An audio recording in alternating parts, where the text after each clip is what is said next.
একটা কথাও কবি না, তোরে আমি জানি লয়ে যেতে চুপচাপ ওই জায়গায় যাবি, চল।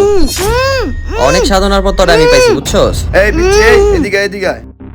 আমার যে ফোনটা ফালাইলে এই ফোনে জরিমানা কে দিব? এদিকে আয়। ভাই, ও একজন বাচ্চা মানুষ, ওরে আপনি মাফ করে দেন। আপনার ফোনে যদি কোনো ক্ষতি হয়ে থাকে, সামনে একটা দোকান আছে, ওই দোকানে যা ঠিক করে আনেন, ওই দোকানটা আমার। আপনার দরকার হলে আমার নাম্বারটা রাখেন। বলেন। ঠিক আছে ভাই, আপনি তাহলে এই নাম্বারে কল করে আইসেন। শোন, তুই এই জায়গায় চুপচাপ বল, আমার একটু কাজ আছে, কোনো চিল্লাচিল্লি করবি না। ভাই আমার না খুব পানি টেস্টা লাগছে, একটু পানি খাওয়ার দরকার। ঠিক আছে ঠিক আছে, তুই এই জায়গায় বল, আমি আসতাছি। আরে ভাই দি ফোনটা ফালাই হয়ে গেছে, তাড়াতাড়ি বাইরে ফোন দেই। আরে এই সময় আবার কে ফোন দিল? হ্যালো, ভাই ভাই ভাই আমার বাসন ভাই, আমার মনে হয় কিডন্যাপ করে লয়ে যাবো। কি বলো ছোট ভাই? ভাই ভাই ভাই তাড়াতাড়ি আসেন ভাই, আমি জঙ্গলের মাঝখানে বসে আছি, আমার নেগুলো চালাবে, চালু আসেন। কি? ঠিক আছে আমি এখনই আসতাছি।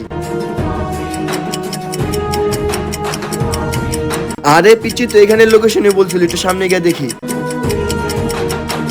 ওহ, অরণ হয়ে গেছি। আরে এত খোঁজাখুঁজি করলাম তবু পাইলাম না। আরে এই তো পিচ্ছি বসে আছি। ছোট ভাই কি হয়েছে তোমার? আমার বাসার থেকে কিডন্যাপ করে এই জায়গায় নিয়ে তুমি আসছে। কোনো টেনশন করো না, ভাই আসি তো, তোমার কিছু হইতে দিব না। ভাই ওই লোকটা আমার নেবে চলে হায় আল্লাহ, এখনই তো মনে হয় ফাঁসে যাবো গা, জান বাঁচাতে হলে পলাই।